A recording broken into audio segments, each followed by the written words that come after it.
Hello and welcome to the video. This video is all about my experience of van life with the dog and the pros and cons. So I'm trying to include the dog in this video. I know she hasn't been in many, so let's see if this works. So first of all, I'm Brenna and I have been living in my Toyota Hiace camper van with my dog full-time for 4 years now, and we are in Australia. So I have a lot of questions about people thinking about doing van life with a dog. So I've put together this list of my pros and cons. This is my experience only, all right? And I have been doing it for 4 years and I have traveled all around Australia with the dog.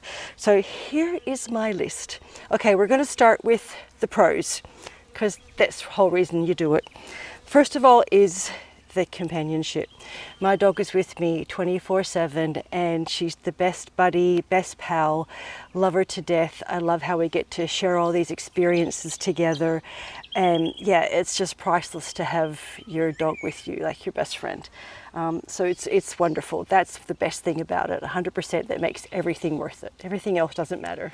Okay, my second pro is that she's really good at keeping me warm on cold nights.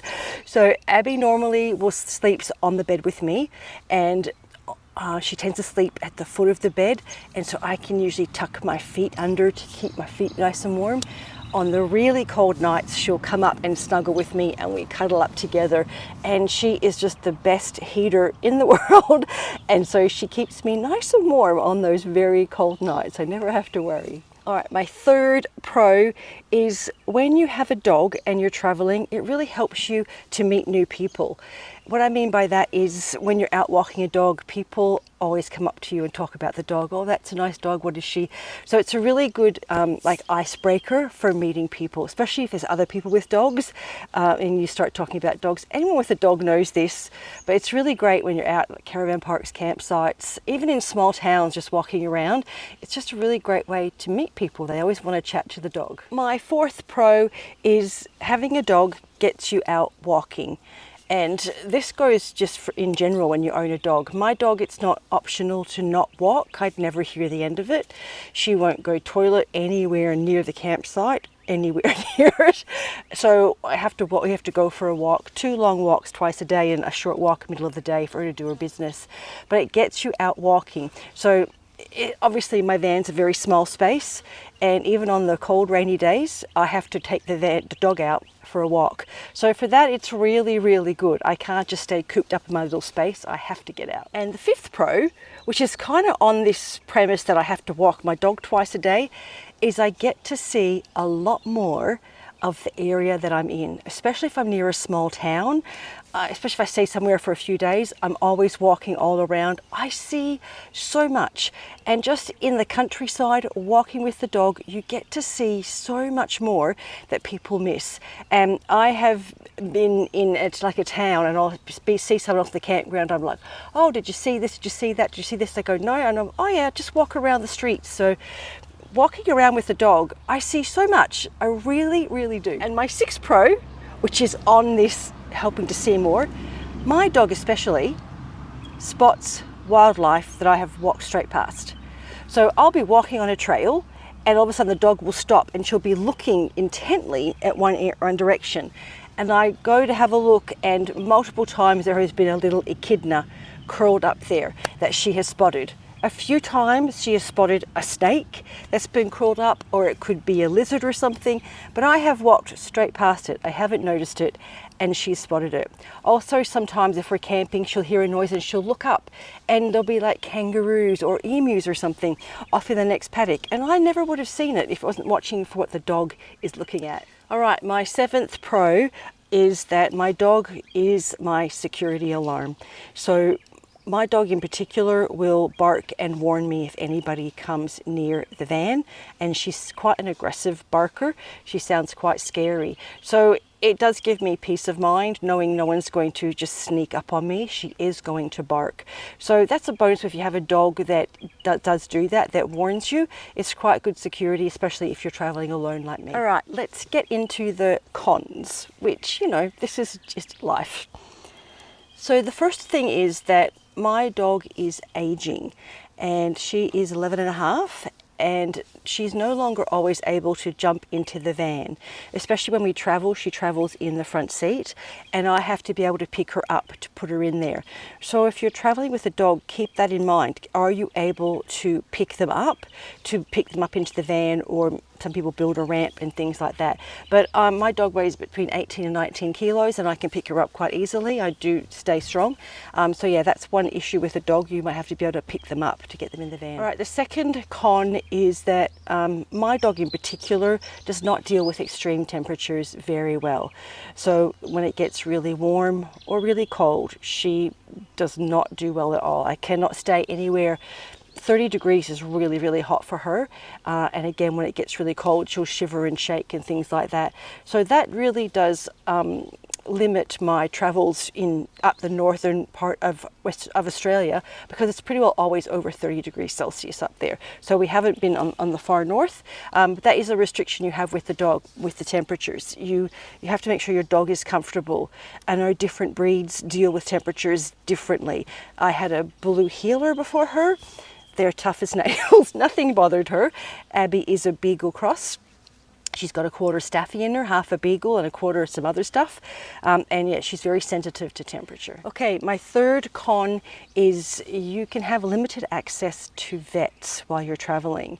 So I've been on the road for 4 years, and in those 4 years, I have seen 5 other vets that weren't our own vet. And I've seen New South Wales, Tasmania, a couple in West Australia, and small country towns.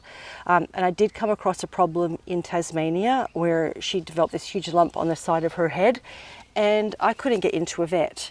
No one would we're not taking on any new clients, and no one would see me. Sit down, princess, sit down. And I couldn't get her in anywhere. I ended up finding a mobile vet to come out, and eventually ended up ringing around a lot of places to get into someone to do a test on her. So that can be a problem, having access to vets when you're especially in remote places. I have had to drive an hour and a half, 2 hours just to get to a vet when I'm in a small country town. That's something to be aware of, and it's a decision I have made this year to stay in Western Australia, where we are, as she gets older, where we are close to her vet, so that I can get her. They know all about her and whatever she's had, and I feel better for her. Okay, the fourth con is that you do have restricted access to places you can go. We cannot go into national parks with the dog, and there are some areas in Australia that have baiting, and they have signs up, so I can't go in there with the dog.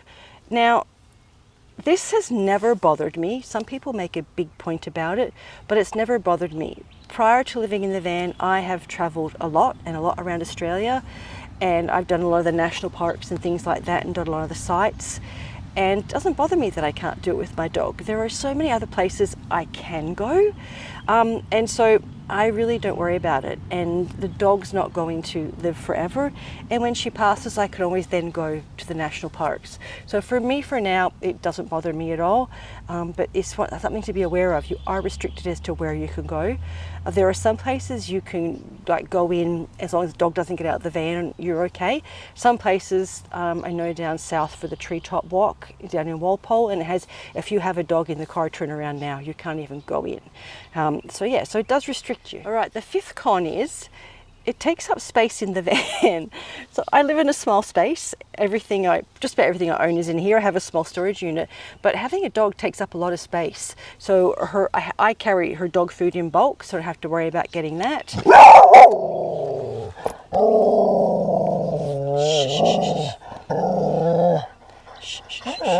And the other con is that they bark when you make videos. She just spotted 2 dogs over there. I saw them. Yeah, I know. Anyway, she takes up space in the van. So there's her dog food, her treats, her bed, and obviously she's quite a size, so she takes up physical space in the van. So that's something to think about. I've seen some people traveling with a couple of big dogs, but they definitely take up space, and you need space for their stuff. My sixth and final con is that it can be challenging to go shopping, especially in the summer months. We're having to leave the dog in the van. I have made a video about it. I have got a playlist. We'll just let that car go past. I do have a playlist on van life with a dog, which I'll throw this in, and I have made a video about how I go shopping, so if you have any questions about that, please check it out. I'll try and put a link in the description here. And I've also got a video about what I do at campsite for safety and things like that. But it can be restricting. So as we get into the warmer summer months, I'll do a lot more online shopping. I'll be in and out really quickly so it doesn't get too hot. On hot days, I just don't go shopping. I just not an option. So I have, because there's lots of options like click and collect, things like that. But it does get challenging. It can get challenging. And I kind of relish the cooler months when I can just kind of walk around the shops for a bit longer. And I do really enjoy it. I really, really do. It's so funny. It's like, oh, I don't have to rush. I can, walk around. And I guess it saves you money as well if you can't spend anything. So they are my pros and cons of van life with a dog. And I wouldn't change it for anything. I wouldn't. Yeah, I'm so glad that I had this. She started with me. I don't know what'll happen when she passes. I'm not sure what I'll do about getting another dog, but it's priceless. It's just the memories we've made together, the company, the companionship, the chats that we have, the cuddles. It's so good. To me, it's all worth it.